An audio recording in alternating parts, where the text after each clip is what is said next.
You're listening to After Images, a podcast for cinephiles that takes a deep dive into moving images. Each episode features a special guest who is invited to explore a film of their choice. After Images is hosted by film writers Frank Bouleg and Marisa C. Hayes. Let's ride the Lost Highway for our 21st episode with Swedish comic book creator, illustrator, and visual artist Knut Larsson at the wheel. David Lynch's surrealist neo-noir Lost Highway is almost 30 years old, but we are still wondering who killed Dick Laurent.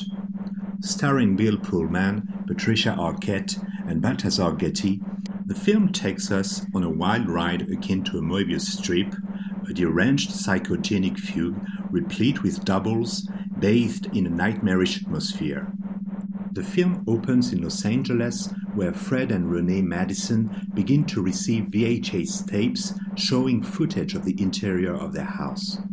As this faceless menace grows, the jealous Fred ends up murdering Renee and is sent to prison. But somehow, he gets replaced in his cell by Pete Dayton, a young auto mechanic whose story the film takes up.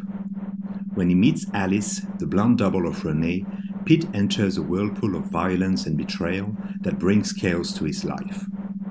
Co-written with Barry Gifford, the film's mood oscillates between film noir and horror, playing with structure like a maze without an exit lane.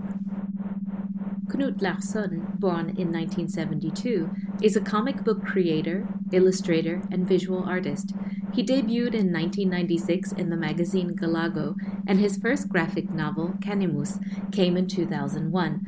Since then, he has published several books. The translation of their titles are The Engine Man in 2003, The Colonial Hospital in 2006, City of Crocodiles in 2008, and Isle of the Dead 2020.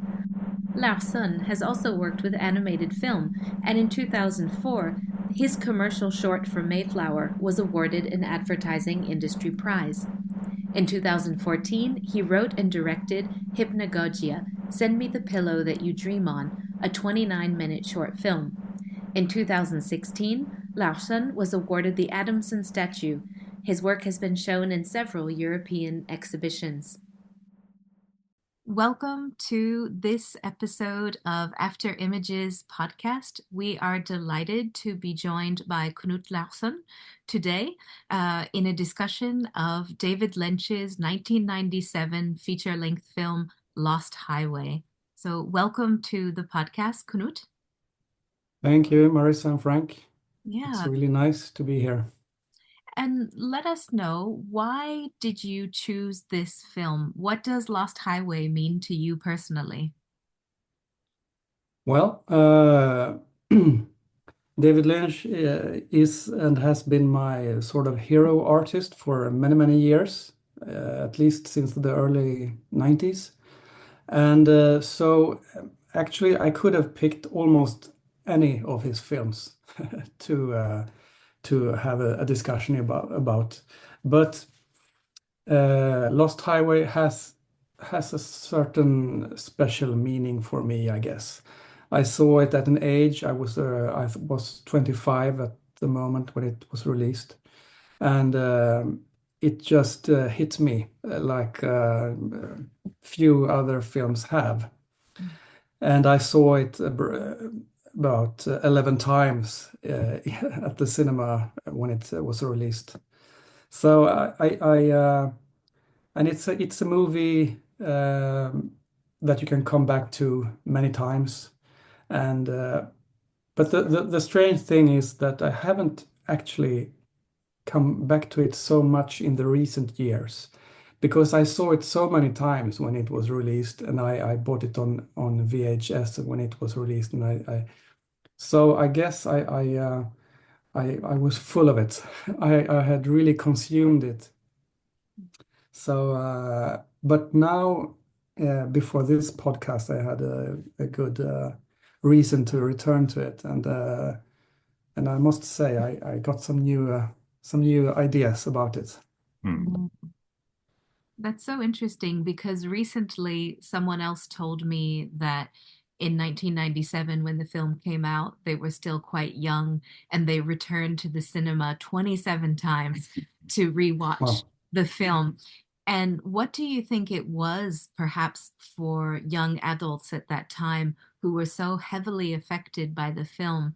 Do you feel like there was something of the time that it captured, or do you feel that that's just too personal, maybe, to answer that? Of course, it's a subjective experience, but I'm just wondering what it is that people describe feeling really emotionally heavy when they watch the film, like being hit by a pile of bricks. Obviously, there was a very sensorial response to the film that was very strong. yeah. I've often thought about that, what it was that really hit me about the movie. But I think it was very personal for me. I was at a certain age, and I had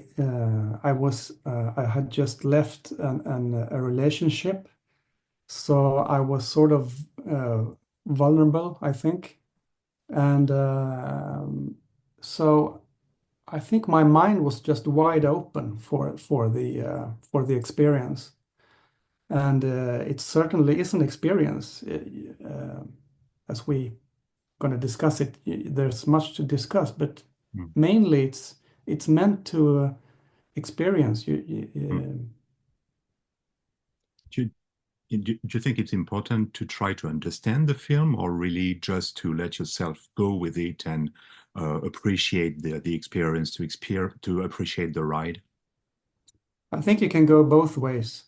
And since I saw it many times at cinema, some of the times were very more like intellectual. I tried to grasp solve the mystery and understand all the characters and so on. And some of the times I just saw it as a place to be, Mm, both horrific and sort of intoxicating and mysterious and wonderful. mm, So it had these it has many different moods and mental states, I think. mm. I think So sorry to interrupt, but I think it's very interesting what you said about the film being horrific, because Mm. very often people define the film as a sort of film noir transposed into the 1990s. But what really struck me personally was how much of a horror film it was, especially in its first third, which I found very difficult to go through.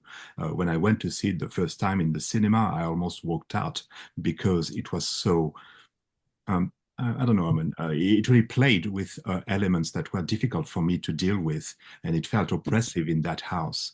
Do you describe? Would you describe the film as a horror film, as a film noir, or as something that you can't put into a box? I think, as in many of David Lynch's movies, he sort of floats between genres, and sometimes you feel that it's very much a horror movie, and Mm, sometimes you feel it's more of a thriller, and mm, sometimes he even adds a comedy and so on. So I think for me personally, it's not super important to put Lost Highway into a box. mm, But I wouldn't say that it is a purely horror movie. I wouldn't say that. mm, It's how should I say? It's a horror for the protagonist. mm, Certainly, he lives in horror, but I wouldn't say it's a horror movie in a genre sense. mm, Mm. mm, Yeah. Um, but as I said, he really toys with the different genres, and mm, I think he's very happy with that, and I think that is he's not the only one doing this. There are of course other directors mm, who work in a more how should I say auteur tradition, or where they don't really uh, fit into the genres and try to create maybe an art house mm, genre. Mm. Mm. for themselves, so they can feel free and work in that. Mm. Absolutely. And yeah. I know there's much to discuss about this film, excuse me, and there are many overarching themes we could go into, but I thought that maybe I would take our listeners back to that iconic opening shot with the opening credits, because for me, there's something really interesting in Lost Highway compared to Lynch's other films, which is a certain rhythm that's very frenetic that is set from the beginning of that opening shot. We feel that it's fast paced. We have a very driving soundtrack of the era. And I think compared to some of Lynch's opening credits that can be very dreamy and slow and take their time in a meditative sort of way, that this one has really got almost a kind of rock star rhythm from the beginning that sets the tone for the film. And I'm just wondering what you think about that, how you relate to that opening shot on the road. Yeah, I certainly love that opening. It's so mysterious and so cool.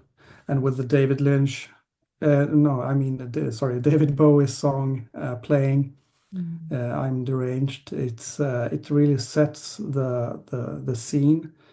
And also now when I went back to the movie, I listened more closely to the lyrics, and also I looked up the song. I'm Deranged song from David Bowie's album Outside, and I think that was an album that was supposed to be a musical of sorts.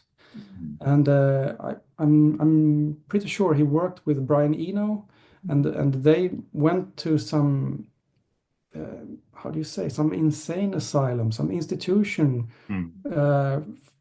for mentally disturbed people, I think in Germany. And they met a special person there that really inspired this song, I'm Deranged. So I think actually that song is by far the most important song for the movie. Not only in it that it's sets the tone, as we said, but it also really deals with the sort of sickness that is portrayed. And I have to say something more about my personal relationship with David Lynch. I actually met David Lynch a few times, and the first time I met him was by far the best and most interesting time. It was when he came to Stockholm. He came to collect a prize. That was Stockholm Film Festival. That was awarding him a Lifetime Award Achievement in 2003. And I thought that I have to see him. I don't know how, but I have to. So by that time he had a website, and through this website you could get in contact with him or his crew. So I sent an email, and I told them that I was an artist and I had to see David. And actually, just half an hour or 1 hour after, I got a reply. They said that, yeah, sure, you can meet David after the ceremony.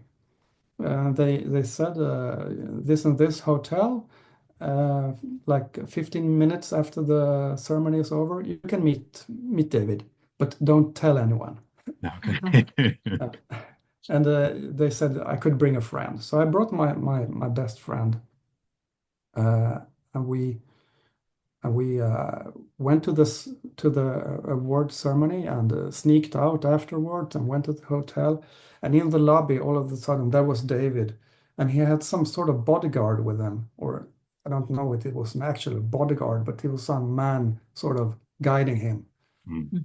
So we were very nervous, but But when David understood that we were the ones he was supposed to meet, he was, "Oh, you're the .comers," and he stretched out his hand, and it was by then already I'd been a fan of David for many years, so it was standing in front of him was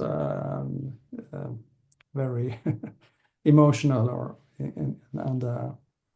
but very soon after I actually met him, things really fell into place, and he was a really cool guy, very how should I say? He felt very safe with himself, very secure, and a warm person. Nothing like his deranged characters. So, but anyhow, we went up to his hotel room, and there were some other people there, but just 5 of us maybe. And they gave us some cheese and wine. And I asked David, or I said to David, I said, "Well, I've watched Lost Highway 11 times in the movies." He was like, "Okay, okay," and I even said to him, "What? Sometimes I bring a date to that," and he said, "Ah, good. You'll see if they're ready for the sickness." Yeah, he was joking, and I think I may have tried to ask something, but he steered away the conversation. He don't really give any clues, as you might know. But he was a really super nice guy, and that really deepened my affection and admiration for his work. It's so good to hear that because I feel like that is the feedback we often hear, that he's a very warm and approachable person. And I imagine the people who are not fans of Lynch, that they envision someone very different. But in fact, he seems very down to earth and sweet. Yeah, he is. And if you really think about it, he has done a lot of movies. He has worked with a lot of people. You have to be sort of very both strong and gentle to really make it happen, and to make people trust you and so on, to go into these dark worlds. Yes, because indeed, being a filmmaker, being a director is something that is very collective, isn't it? I mean, you have to run a whole team. And I'm thinking of you as, I don't know, how do you describe yourself as a comic book artist or as a graphic novel? Well, how do Yeah. you... Yeah, I see myself as an artist and a comic book artist, mainly, and I have done some films too, short films and music videos, and yes, it's very collective to do a film compared to sitting in your studio writing a script or drawing a comic book. It's different, and the sort of almost, I wouldn't say shocking, but the biggest surprise for me when I did my first short film was that you almost paint or draw with words, because you have to give the crew words for what you're gonna do today. And the good thing is that also I can draw, so I did some drawings or storyboards and stuff, but mainly because there isn't always time to do storyboards. So you have to use words to describe stuff, and that's the big difference. What do you think about the visual look of Lost Highway as a comic book artist, as someone who is used to drawing and thinking about the visual aspect of things? Yeah, I think it's a really beautiful film, and it's like he has this idea about. I think the idea comes from painting. mm, He has an idea about uh, people in rooms mm, have a certain number. mm, Like in a room, a person in a room is seven, mhm, but like a chair or something is just maybe a two or three. mm, mm, So he composes his imagery like a painter, mm, very aware of people, furniture, and and and how to uh, how to reduce almost to get the maximum effect. mm, mm, So it's very, come to think of it, it's almost like theater or something, because there's nothing in the frames there that isn't sort of important for the mm, story or mm, somehow. Mm. Mm. So, but it's a beautifully shot film, really really nice. Very dark often, mhm, but the daylight scenes are pretty bright and yeah, it's really nice looking.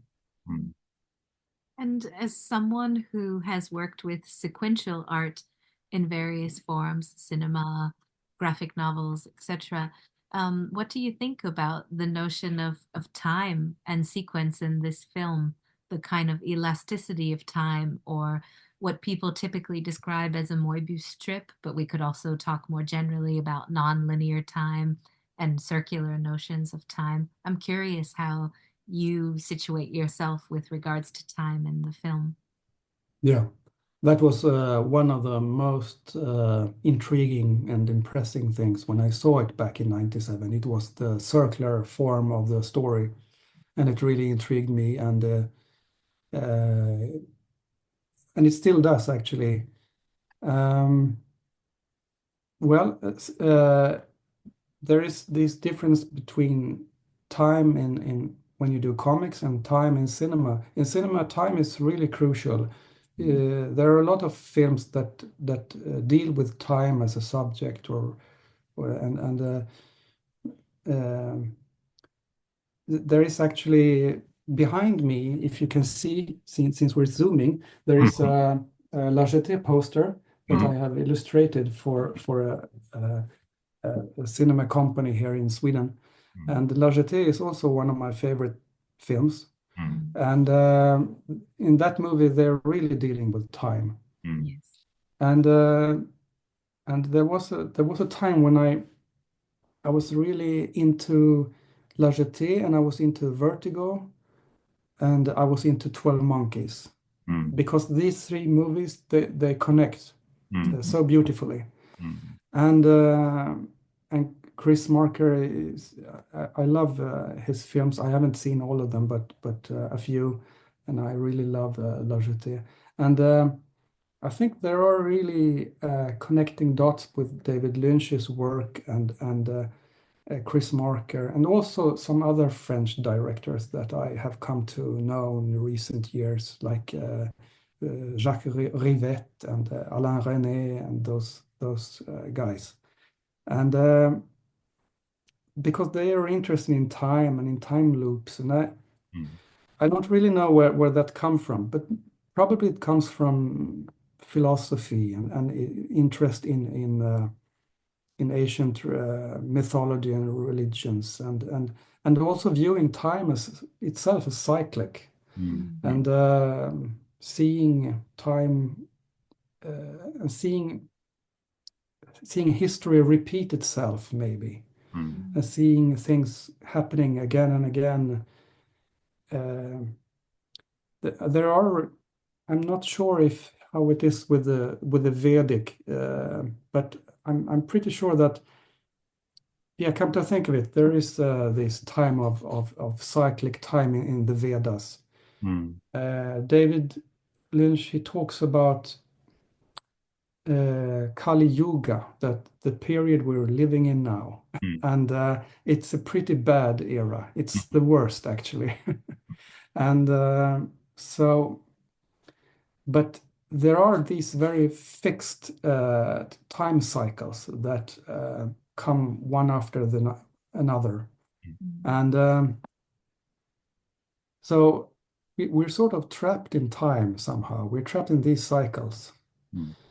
And so, and these cycles operate on the bigger scale, and they operate maybe on a small scale. And what we're seeing in Lost Highway may be cycled on the smaller scale or more personal scale. There are, of course, many different ways to see the Lost Highway cycle story. You can also see it as some sort of bardo from the Buddhist mythology, or a karmic process where a person who has committed the most horrible crime is being tested before going further.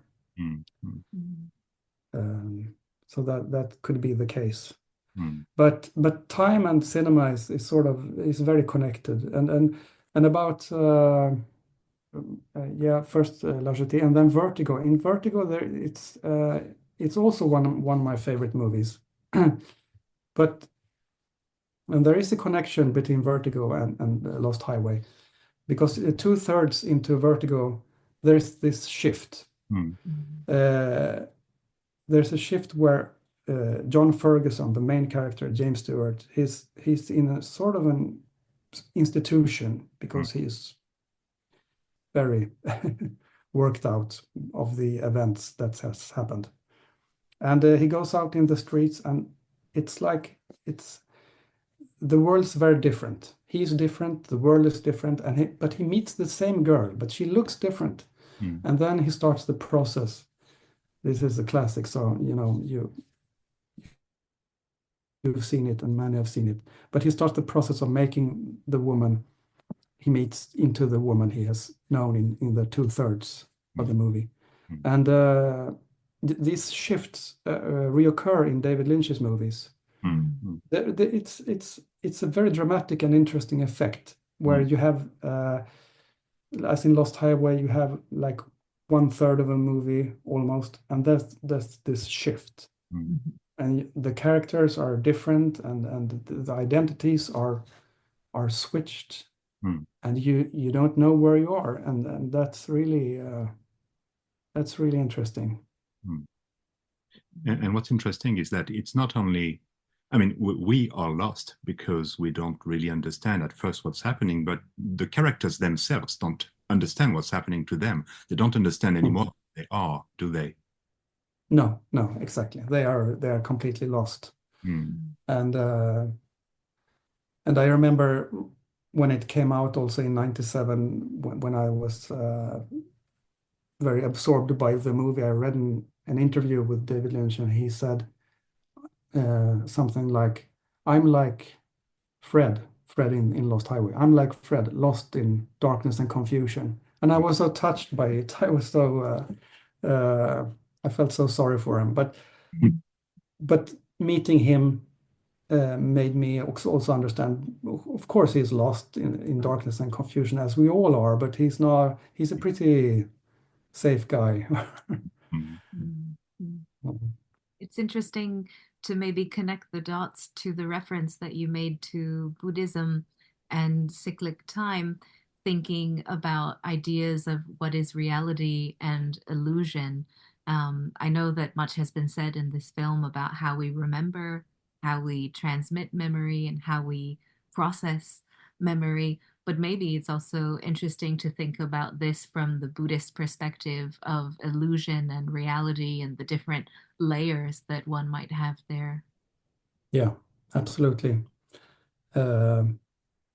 It's a very deceptive movie in many ways, because when Fred Madison says, I like to remember things my own way, not necessarily what happened.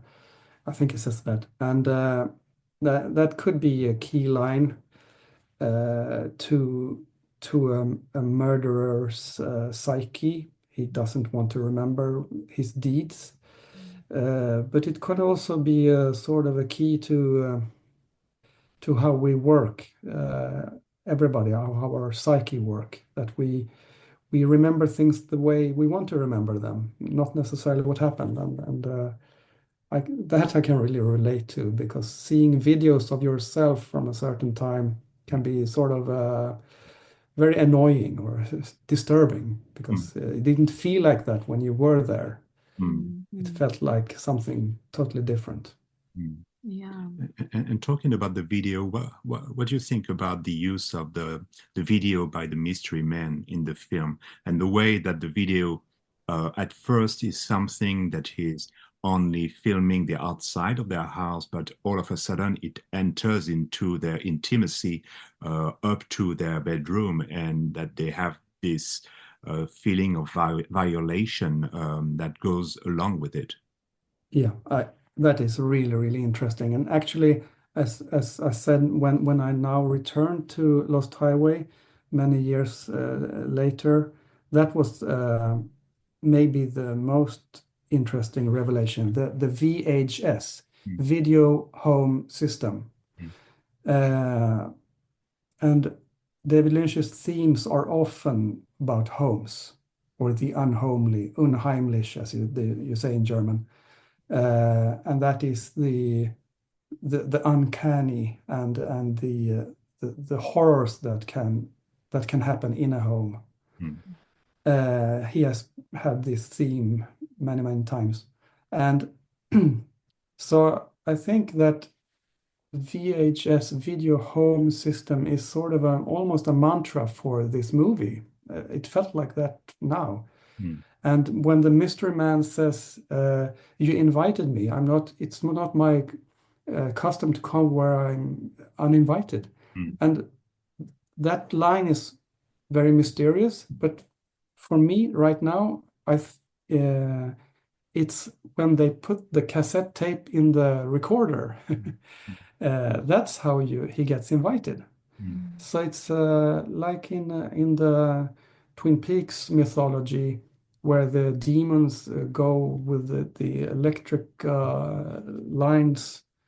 Here the demons go with VHS. They travel through the tapes. So there's this very sort of almost childish aspect of it, that the evil is in the new technology. And also when the mystery man, he can sort of be at two places at one time, and he can there's this trick with a cell phone, and that feels both very like Franz Kafka, because I think it's one of his novels, The Castle, where there is a spooky scene where there are children singing in a telephone, and the main protagonist Kay, he's very feels this is very spooky, and so I think there's this theme of how new technology is sort of evil, and actually now when we're introduced to AI images, I get the sort of same feeling about them. They feel evil. They feel not only they are evil because they're sort of the tech companies are vacuum cleaning the internet to build imagery for and paying no one, but also the way the characters look, and they have extra fingers, and they look sort of strange, and it's very, very unheimlich, these AI imagery that we're seeing now. I thought of it too when we were discussing this. I think there's almost a trend at the end of the 90s, although Lynch did it wonderfully, but there are other more mainstream films that are horror films that were dealing with this arrival of cell phones and different forms of surveillance technology as well. And I think, speaking of tonal announcements, because I mentioned the iconic road shot in the beginning, I think it's really another tonal setting when we first have this intercom situated at the outside, the exterior of the house, bringing the voice into the home in the similar way that the video footage brings everything into the home, into a very intimate setting.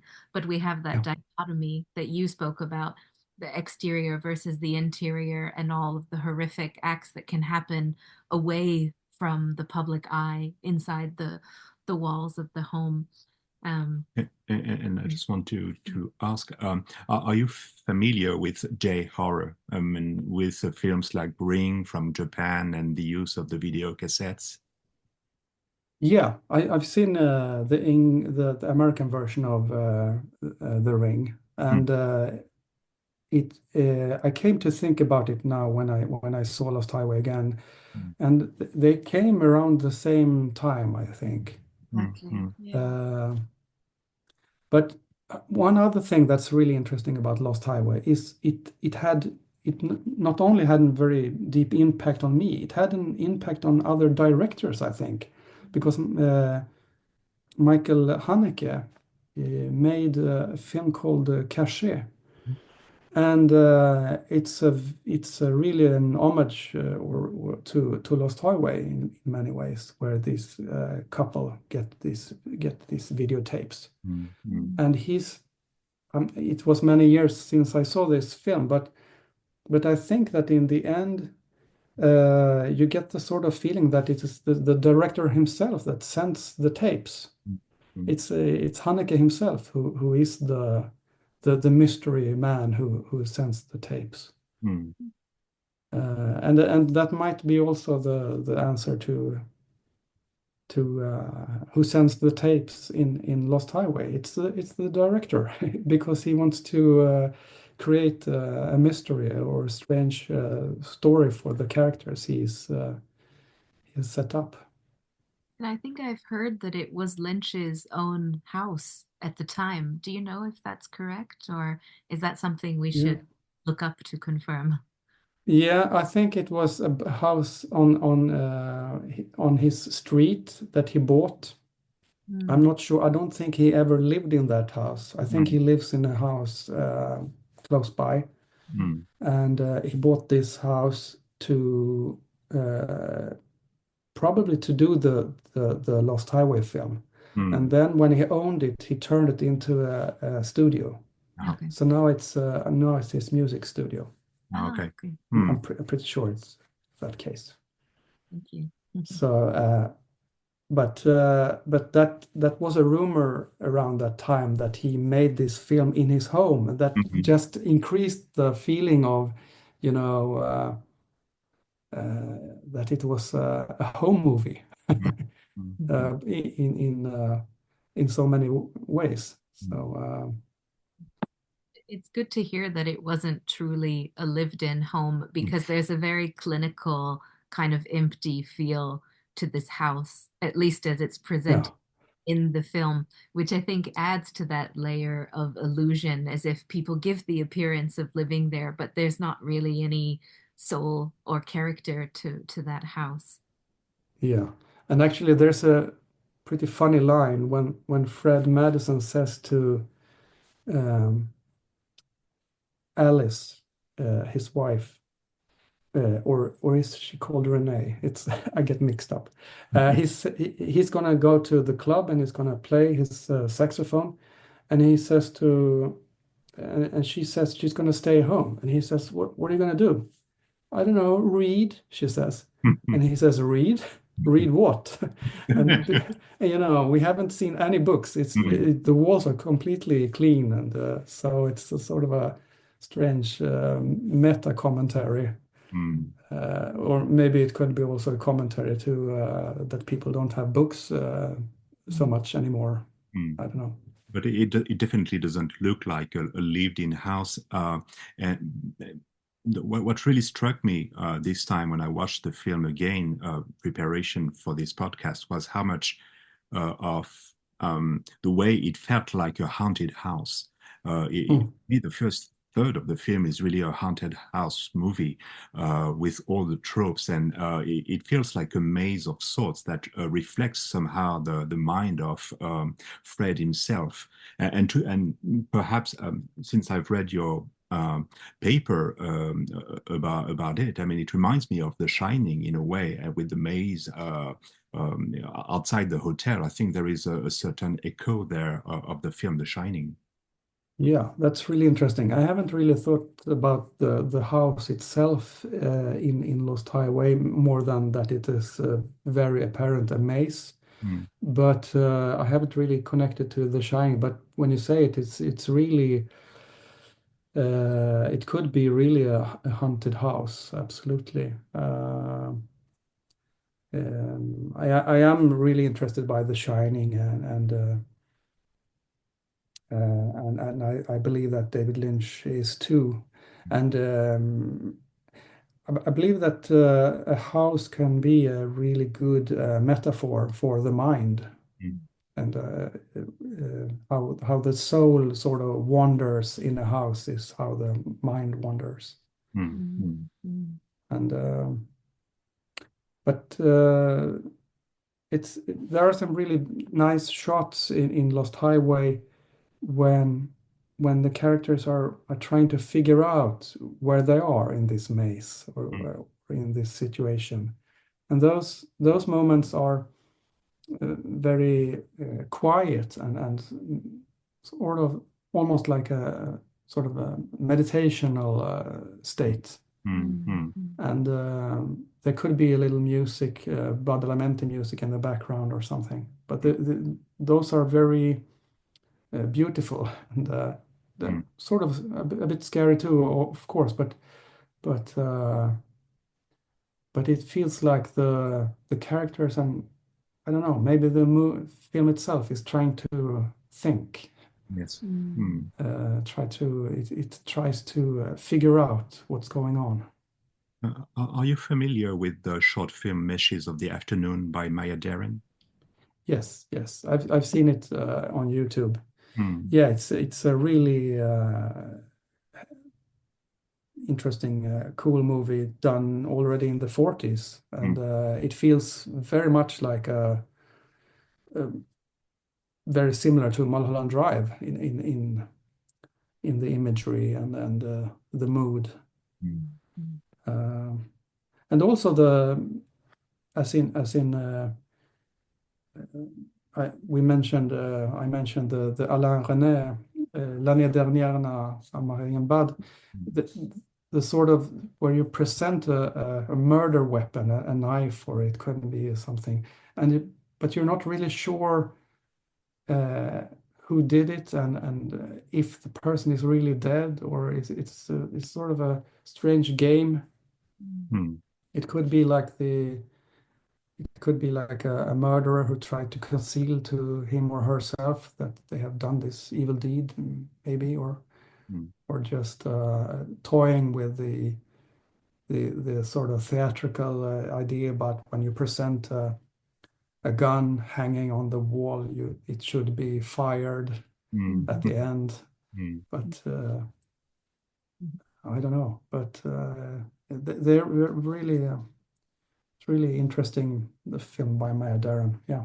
Mm. mm, We know that Lynch is a fan, and speaking of weapons that are there, I think you were thinking of the knife that appears on the table in Meshes of the Afternoon and these doubles, right? Yes, and I was also Mm. struck by how much it is confined within the house, as in the first third of Lost Highway, and you also have those shots from outside with the movement of the characters coming in. That reminds me also of those moments when they go and pick up the cassettes.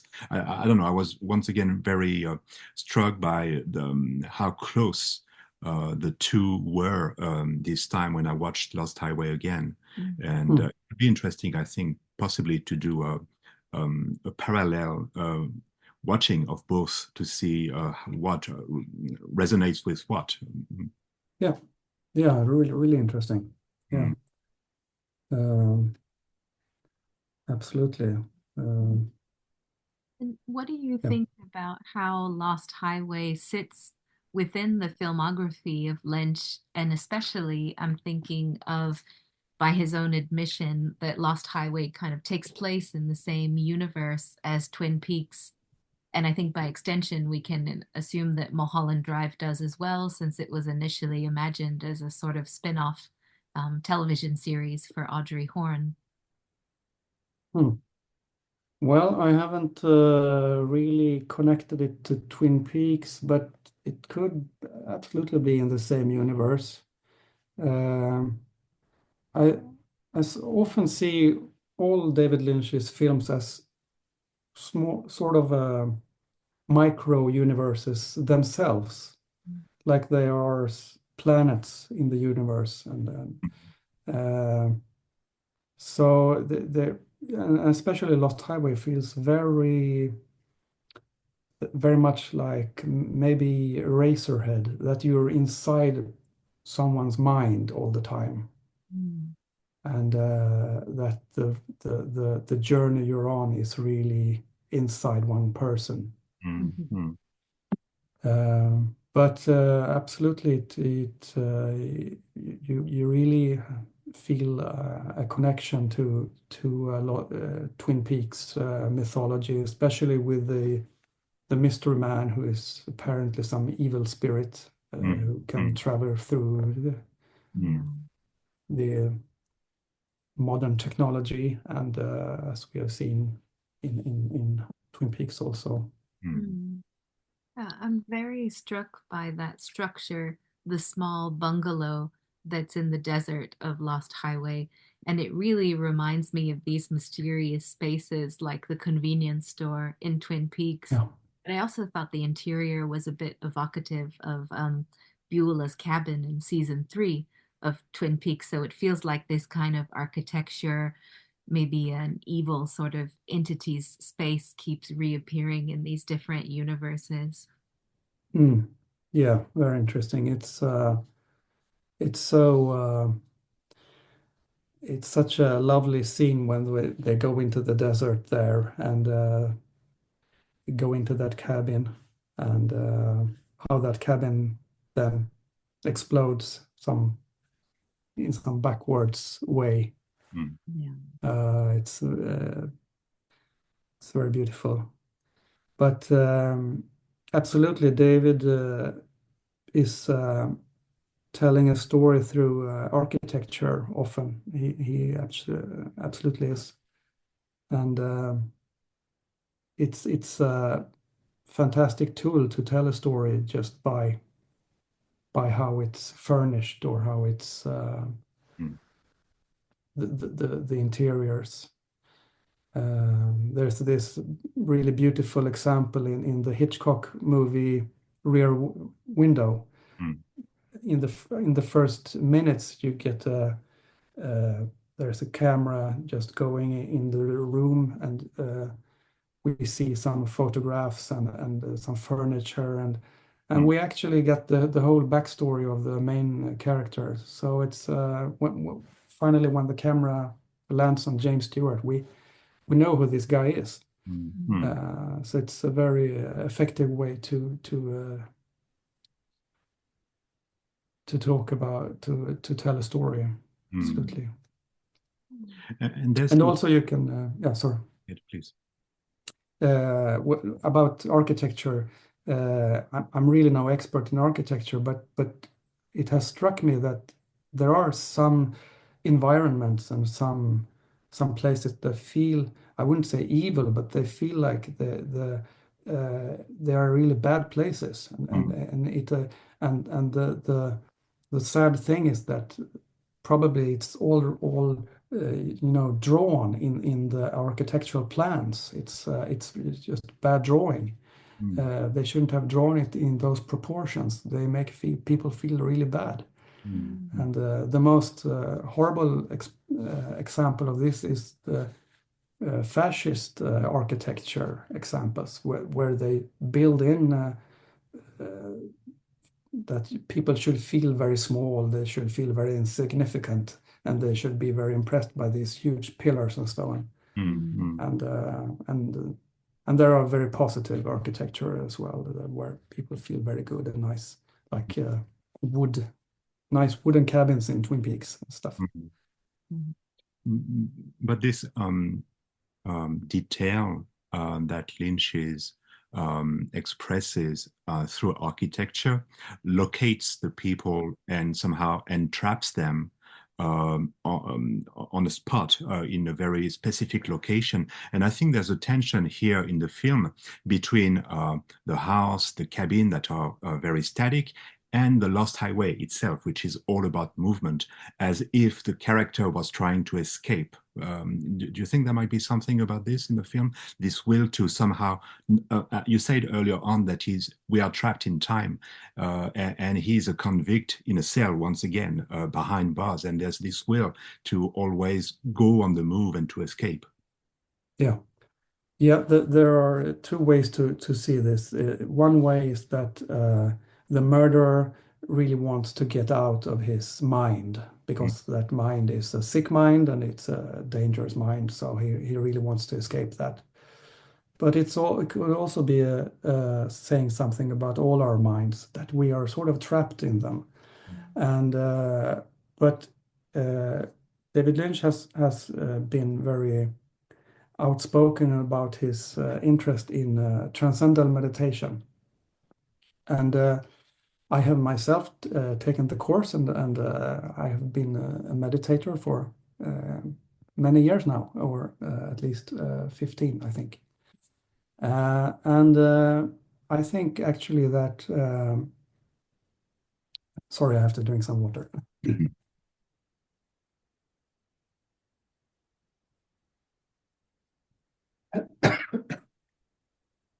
I actually think that a way to get out of your mind is to meditate. It's a way to, David Lynch, he says that you expand your mind, and that can be a way to see it. But I also see it as a way to escape your mind, because when you meditate, you're really you're not really trapped with your bad thoughts or good thoughts or any thoughts. You can really sort of escape yourself, your ego, and all that is you for at least 20 minutes, you know. And that is really valuable, really good for you to escape your trapped mind for a short while. So would you say that meditation is like being on the Lost Highway? No, I would say that meditation is maybe going down the Lost Highway, but coming to a nice sunset. Okay. There's light at the end of the tunnel. Yeah. Because the Lost Highway, I mean, we were talking about the cyclical nature of the film. Even though he escapes from his mind or from the cell, I mean, it's difficult to say. He remains trapped because of the loop. I mean, even though he's not in prison anymore, he nonetheless remains trapped. Yeah, he's trapped, and sometimes I've thought about that he's in prison and he's on the death row, and we might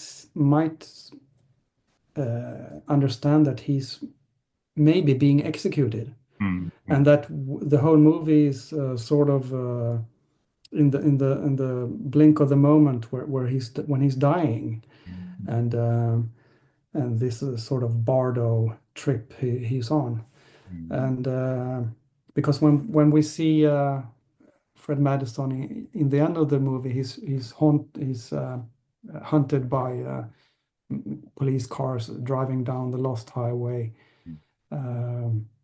His head is sort of expanding in some very strange ways, and it could be like he's being in the electric chair, maybe there, maybe.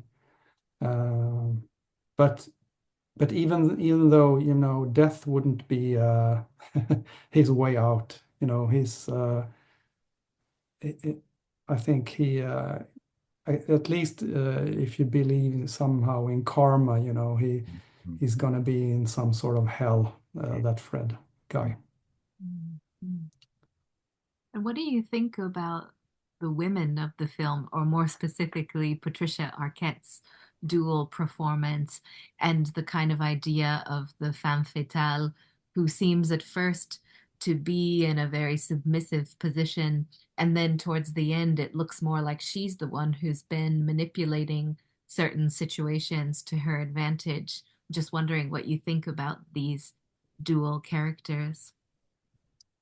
Yeah, I think it's really interesting. I think Patricia Arquette is doing a good job at being this femme fatale. Um, she's really the second time she turns up,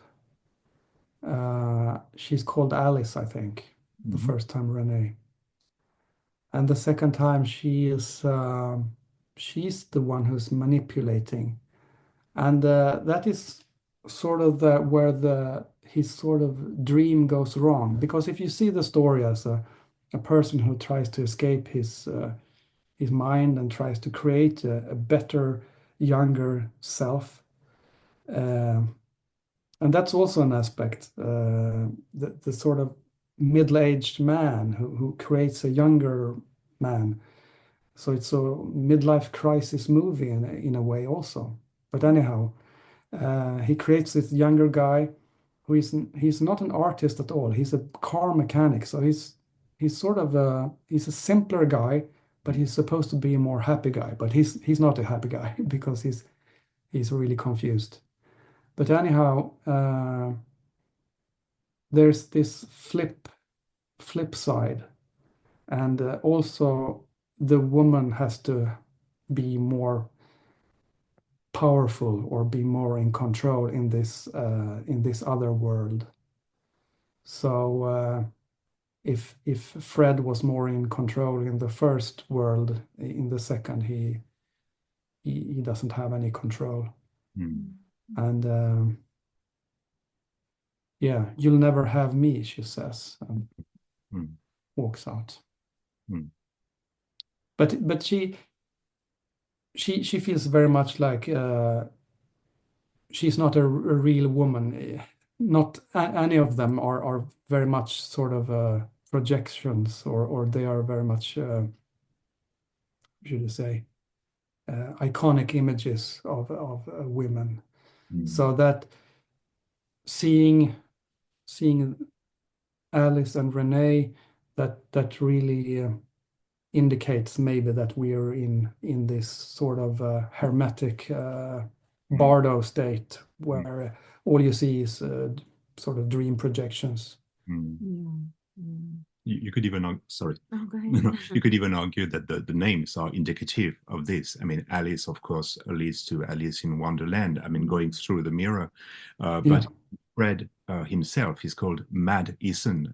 There, you can already name. You have a clue about the fact that there's something wrong, that he's deranged, haven't you? yeah, absolutely. And David Lynch he's really into names. They should have the right names, and the naming is crucial for him. So I think there's no chance in the naming. And also it's interesting. I was thinking about that. The mystery man, he has no name. He's just the mystery man. Yes. And when a person in a Lynch movie don't have a name, that's very bad. Because if they don't have a name, they probably don't have a soul. And if they don't have a soul, they're just some evil spirit or demon or something. Shall we talk for a while about what's new in your artistic life? What are you currently working on? What you've recently released? Please let us, our listeners, know about that. Yeah, absolutely. I just released a book, a graphic novel called Necropolis. And I've been working on it for about 2 years, maybe. And it was released now on Sanatorium Förlag in Sweden. And there were some old ideas that married together with some newer ones. but actually, basically, it's about a comic book artist with a writer's block, Uh-huh. and and he has a deadline, and so I was trying to make a story that is it's very dreamlike, but I use situations and characters from my life. And it's not, I wouldn't say that it's personal, but I more take inspirations from the book business. So I've drawn a publisher, I've drawn an accountant, and there is this situations where you have a release party for a book, and yeah, so it's over the years you sort of collect material because you're surrounded by so many wonderful and strange and funny characters, and I felt that because I haven't done a book like this before, I felt like I have to do it now. I have to talk some about both maybe my own situation, but also about the business, the book business, and the wonderful people in the book business. So are there any evil characters, or no, it's all positive? No, there are some evil characters. Absolutely, there are. I thought so.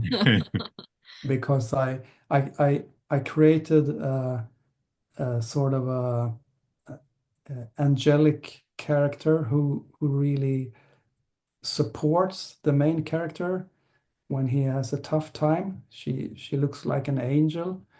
And then when I created her, I understood then I have to create a counter, sort of an evil angel.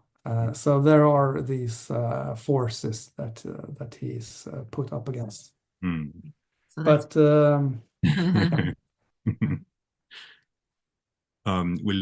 Is there a project for the book to be translated into English possibly in the future? Or French? Yeah, I really hope it will be translated to English or French. I will certainly. It has just come out, so I will certainly send it to some of my publishing contacts. I've done one book in France, and I've done one book in the UK. So I really hope that this would find its way out to Europe or the world. We'll look for that. When will it be out? It's out now. Oh, it's already out. Now. Okay. It's already out, yeah. So it's I've had a release party, and I've had some book talks about it, and it's both horrific to talk about your book, and it's also very satisfying at the same time. Well, congratulations on the new publication. Thank you so much. And have you started to think about a next project, or are you still taking the time to savor the pleasure of having done this one? No, actually, I'm working on a new book because I had a lot of material, and I divided the material into two parts. So actually, I'm working on the part two. Fantastic. So it's not really that kind of story, but it doesn't. It wouldn't necessarily really need a part two, but for me, it needs. I have more things to say. Speaking of more things to say, I'm sure that we could continue on for many hours speaking about Lost Highway, but maybe for tonight, to conclude, you know that we love this classic question at the end, which is there something you wish that we had asked you about Lost Highway? Is there something you'd like to mention that we haven't covered yet? I'm not sure if we have anything more to say. We haven't mentioned Carnival of Souls. Oh, Yeah. the 1960, I think it was released in 1960, Yes. because that movie feels also very much of a Yes. kindred spirit to Lost Highway. Mm-hmm. I love that movie, and it has some wonderful bad acting in it. Yes. But it has a wonderful mood, and Yeah. well, I mean, I think it's the only film that film director shot, and it's a masterpiece. Yeah. Yeah, I Yes. think so too. Yeah, yeah. Fantastic. It's Yeah. wonderful. So there are you can set up a movie night or a whole festival with some of these movies that can really, it's like they can relate to each other, these movies. Intertextuality between all those works of art. Yes. Yeah. Right. And I'm sorry, I just thought about this, but I should have started this podcast by telling you we've met before, haven't we?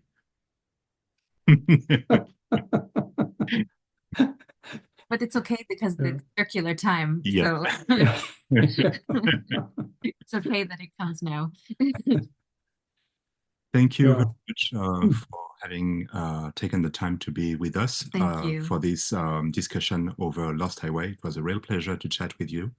And Thank we're you. really crossing our fingers, hoping that your most recent comic book will be translated into English, French, or German, or any other European language, so that we can read it very soon.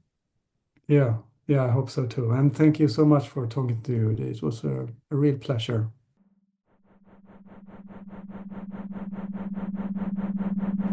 Thank you for listening to After Images.